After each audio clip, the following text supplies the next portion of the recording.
Hello Leo, Sun, Moon, Rising, and Venus Signs. Kamusta kayo? Sana po nasa mabuti kayong kalagayan. Welcome back po sa Star Tarot. Kung bago kayo dito, welcome din kayo. Thank you for your support. I truly appreciate it. God bless you all, Leo. Pauna mensahe po ninyo, vulture. Ayan, so depression, anxiety, worry that someone is against you.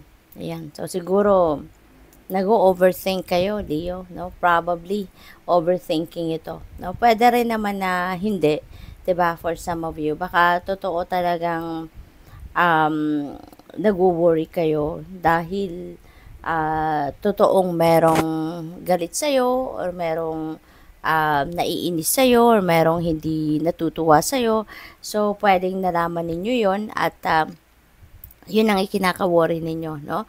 Yun ang ikinakalungkot ninyo. So, pwedeng meron totoong ganun talaga nangyayari. Or baka, ang iba sa inyo, it's just overthinking, no? Baka nag-overthink lang kayo.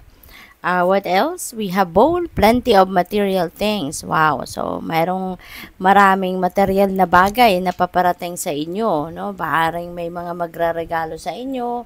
Pwede rin naman na marami kayong pera at kaya you are capable of acquiring these material things dahil marami kayong pera.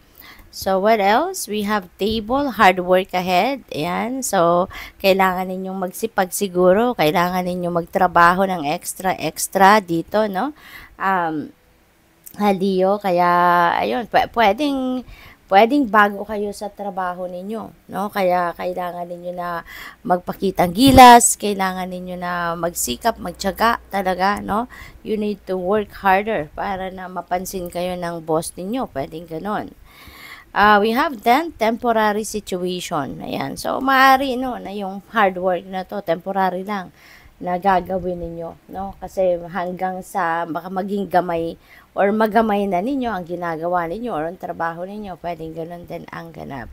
But yeah, this is also a reminder for all of us, 'di ba? Na lahat naman ng bagay temporary lang.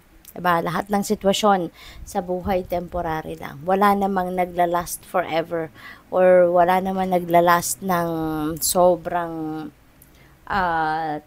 tagal talaga, no? 'Di ba? So everything is temporary, everything changes, 'di ba? So that's a very important reminder para sa atin. We have finger warning you of a problem either now or in the near future. Ayan, so magandang merong warning sa inyo para sa ngayon pa lang pwede pa ninyo itong maiwasan. Meron pa kayong adjustments na pwedeng gawin, ano? Kaya as much as possible yun, iwasan ninyo, diba, Leo? Be cautious, no, with what you do, with what you say. Be cautious sa mga steps na gagawin ninyo, sa mga bagay na gagawin ninyo, no? Be careful para as much as possible maiwasan ang magkaroon ng problema, no?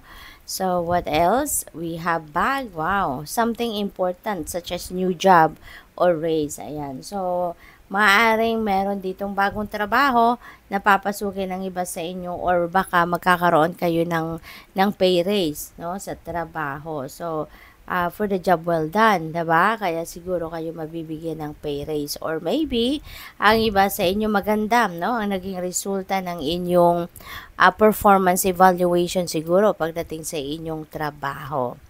Kaya mabibigyan kayo ng pay raise.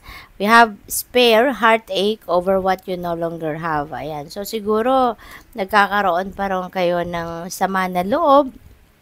Masakit pa rin sa kalooban ninyo. Yung pangyayaring ito, kahit yung bagay or tao na to or situation na to, ay wala na, no? Or kumbaga, hindi na to parte ng buhay mo, nakalipas na to, pero siguro hindi mo pa rin to na-overcome, ano? Kaya, ayan, malungkot ka pa rin. What else? We have bear, danger, especially in money matters. Ayan, mag-iingat kayo. Ano po, mag-iingat po kayo, lalo-lalo na pagdating sa kaperahang aspeto. Be careful in your spending, no? Para maiwasan na maubusan kayo ng pera or mawalan ng pera. Pag-ingatan ninyo, no? Yung paggastos, monitor the in and out of your money, at saka mag-budget, no? As much as possible, focus din kayo sa inyong pagbabudget. Okay? What else? We have wishbone. A wish is granted. Wow, Leo. Yung wish ninyo will be granted. Wow. Or is granted. So, ibig sabihin nito, na sa spirit realm, definitely, ano na to, approved na, kumbaga, no? Ibibigay na to sa'yo. At maaaring ang iba sa inyo nandito na sa inyong physical realm, maaaring na i-enjoy nyo na or ini-enjoy nyo na ito sa ngayon. Kung ano man itong wish na ito. Ang iba sa inyo, maaaring iparating pa lang, no? Maaaring ito ibibigay pa lang sa iyo. Pwedeng ganon ang sitwasyon. We have final period of frustration and lessons to be learned. Ayan, so maaaring related ito dito sa vulture energy, no? Na you will be feeling frustrated, no?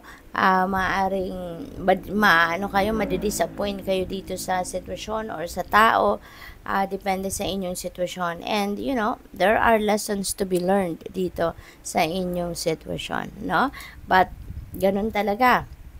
Diba? May mga pangyayari sa buhay natin na hindi tayo natutuwa, kumbaga, hindi paborable sa atin. Pero, it's because, no, may hatid na mga lesson yan, may hatid na wisdom yan sa atin, no? Kaya, lahat ng bagay, no, kahit hindi maganda or maganda na nangyayari sa buhay natin, it is there for a purpose, diba? At maaari yung purpose na ito is for you to learn something about the situation, diba?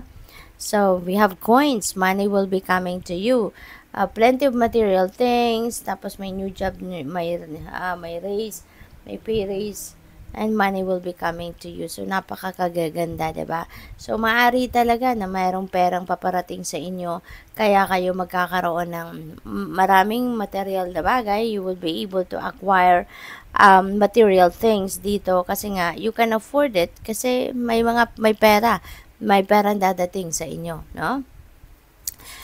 We have fire, strong emotion, passionate love or hate. So, pwedeng love or hate, no? So, depende sa inyong sitwasyon. But since we have period of frustration, maaring passionate, maaring hate ito, diba?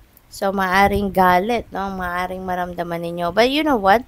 This is a negative energy, At kung nanonotice ninyo, diba, magaganda ito. Plenty of material things, may new job, may raise, may coins tayo, money will be coming to you.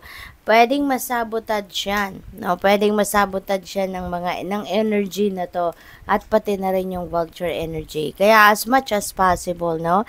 Yung mga negative energy na to, try to transmute them into something positive.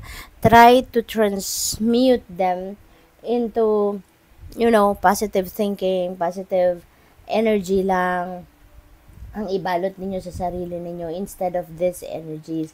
Isantabi ninyo ang mga ito kasi that is going to sabotage, these beautiful energies, this abundance and prosperity energies.